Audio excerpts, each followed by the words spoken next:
السلام علیکم ورحمۃ اللہ وبرکاتہ۔ ویلکم ٹو مائی چینل دین اسلام۔ یہ کیسے ممکن ہے کہ ہم دین اسلام کی بات کریں اور اللہ کے پیارے نبی حضرت محمد مصطفیٰ صلی اللہ علیہ وآلہ وسلم کی بات نہ کریں؟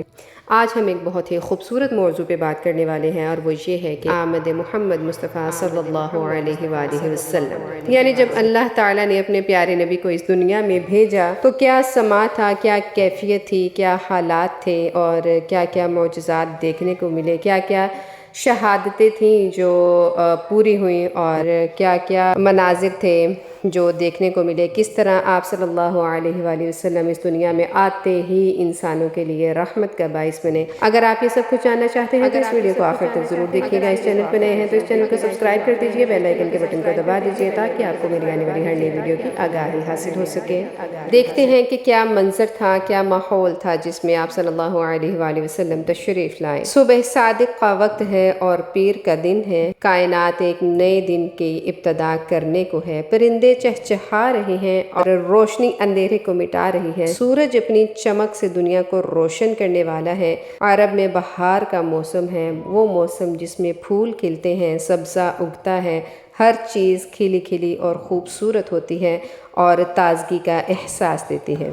بہار کا پہلا مہینہ ہے ربیع الاول، جو کہ اپنے 11 دن گزار چکا ہے، 12ویں دن کا آغاز ہے، اپریل کی 22 تاریخ ہے اور سال 571 عیسوی ہے۔ عشفہ بنت عوف اور فاطمہ بنت عبداللہ بی بی آمنہ کے پاس موجود ہیں۔ بنی ہاشم کا سارا خاندان دعا مانگ رہا ہے، سب اس خوشخبری کے انتظار میں ہیں کہ بی بی آمنہ کے گھر بچہ پیدا ہوگا، عبداللہ کا بچہ ہوگا، وہ عبداللہ جو سب کا پیارا تھا، وہ عبداللہ جو اپنی جوانی میں سب کو چھوڑ کر اپنے رب کے پاس چلا گیا تھا۔ عبد المطلب ہر سانس کے ساتھ اپنے رب کے حضور دعا مانگ رہے ہیں۔ اتنی دعائیں تو عبد المطلب نے کسی بچے کے لیے نہیں مانگی تھیں۔ عبداللہ کی والدہ فاطمہ بنت عمرو کی دعائیں سانسوں کے ساتھ چل رہی ہیں۔ آمنہ کے گھر بیٹا پیدا ہوا تو سمجھیں گے عبداللہ مل گیا۔ ہر طرف خوشبو پھیلی ہے اور ایسے میں اس قدر روشنی پھیلی ہے کہ دور دور تک دیکھا گیا۔ مبارک ہو، بی بی آمنہ کے گھر بیٹا پیدا ہوا ہے۔ ہر طرف یہی آوازیں تھیں۔ بنو ہاشم کو جتنی خوشی اس بیٹے کے پیدا ہونے کی تھی، اس کا اندازہ لگانا مشکل ہے۔ ابو لہب کی کنیز صوبیہ بھی ادھر ہی موجود تھی، بھاگی آئی اور سب سے کہنے لگی مبارک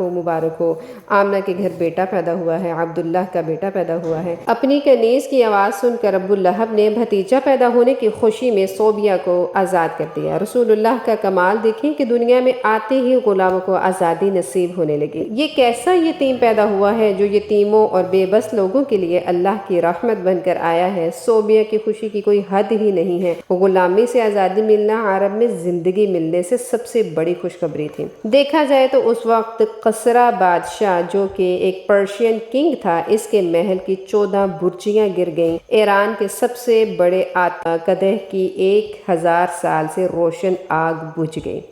یہ وہ معجزات ہیں جو آپ صلی اللہ علیہ وآلہ وسلم کے اس دنیا میں آتے ہی رونما ہوئے۔ عبد المطلب اپنے پوتے کی پیدائش پہ اس قدر خوش تھے کہ اس کا اندازہ لگانا مشکل ہے۔ پوتے کو گود میں لیا اور ماتھا چوما اور اپنے سینے سے لگا لیا اور کہنے لگے کہ اس قدر خوبصورت بچہ ہے، یقیناً اتنا خوبصورت بچہ میں نے کبھی نہیں دیکھا اور یہ بڑے ہی نصیب والا ہوگا۔ عبد المطلب نے اپنے 3 سال کے بیٹے عباس کو اپنا پوتا دکھاتے ہوئے کہا، یہ دیکھو اپنا بھائی کتنا خوبصورت ہے۔ اور جناب عبد المطلب اپنے خدا کے حضور سجدہ شکر بجا لائے اور کعبہ کا طواف کیا اور اللہ تعالیٰ کا شکر ادا کیا کہ اللہ نے ان کی دعا قبول کر لی۔ رسول اللہ کے پیدا ہونے کے 6 دن پہلے عبد المطلب کے گھر سیدہ حالہ کے بیٹا پیدا ہوا تھا اور اس کا نام حمزہ رکھا گیا تھا۔ حمزہ اور رسول اللہ میں ساری زندگی بہت دوستی رہی۔ صوبیہ نے حمزہ کو بھی دودھ پلایا اور رسول اللہ کو بھی دودھ پلایا، اور وہ رسول اللہ کے رضاعی بھائی بھی ہیں۔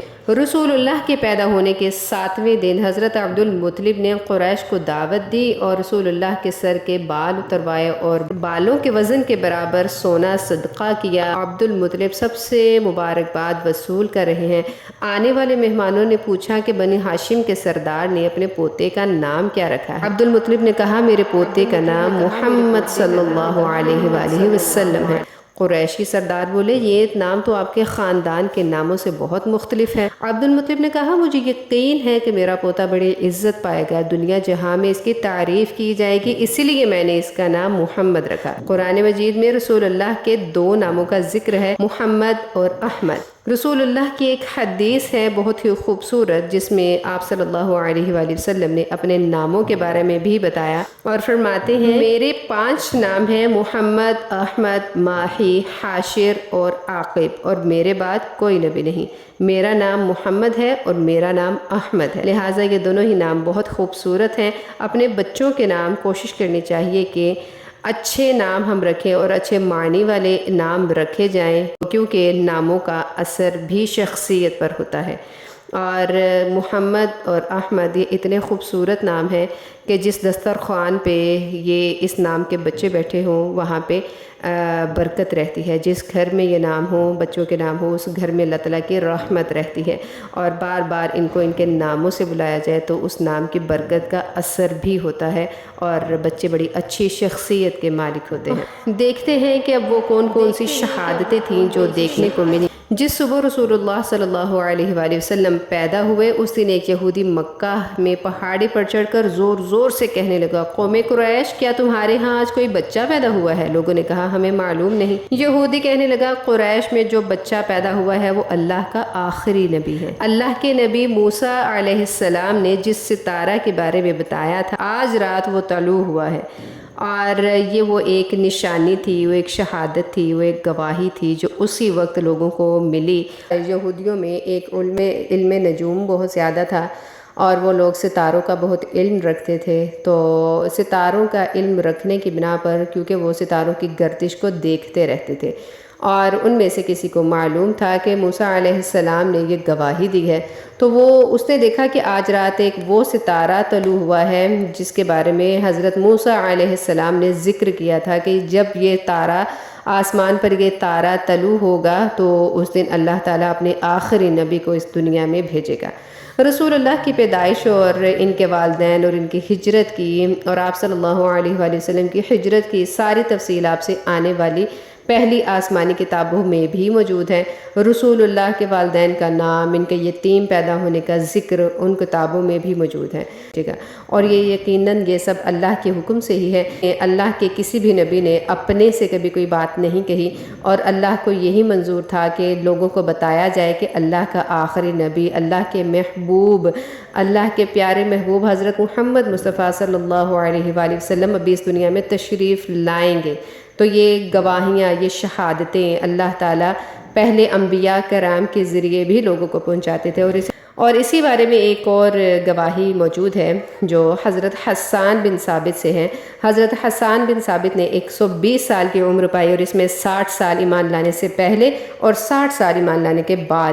وہ یثرب میں رہا کرتے تھے، اور حضرت حسان بن ثابت کہتے ہیں کہ میری عمر 7 سال کی تھی جب میں نے یثرب میں ایک یہودی عالم کو اعلان کرتے ہوئے سنا کہ آج اللہ کا آخری نبی پیدا ہوا، اور دیکھا کہ ہم نے آمد مصطفیٰ صلی اللہ علیہ وآلہ وسلم کہ جب پیدائش ہوئی تو کیا صورتحال تھی، کیا ایک منظر تھا، اور کس کس طرح سے کون سے معجزات دیکھنے کو ملے۔ کسریٰ بادشاہ کی 14 برجیاں گر گئیں، ایران کے سب سے بڑے آتش کدے کی آگ بجھ گئی، ہی اس دنیا میں آتے ایک کنیز کو ایک غلامی سے رہائی مل گئی اور ایک آزاد انسان کی زندگی مل گئی۔ ایک نشانی تھی اللہ کے پیارے نبی کی اس دنیا میں آنے کی، وہ بھی لوگوں کو ملی۔ جناب عبد المطلب نے 7ویں دن سر کے بال اتروائے اور بالوں کے وزن کے برابر صدقہ کیا۔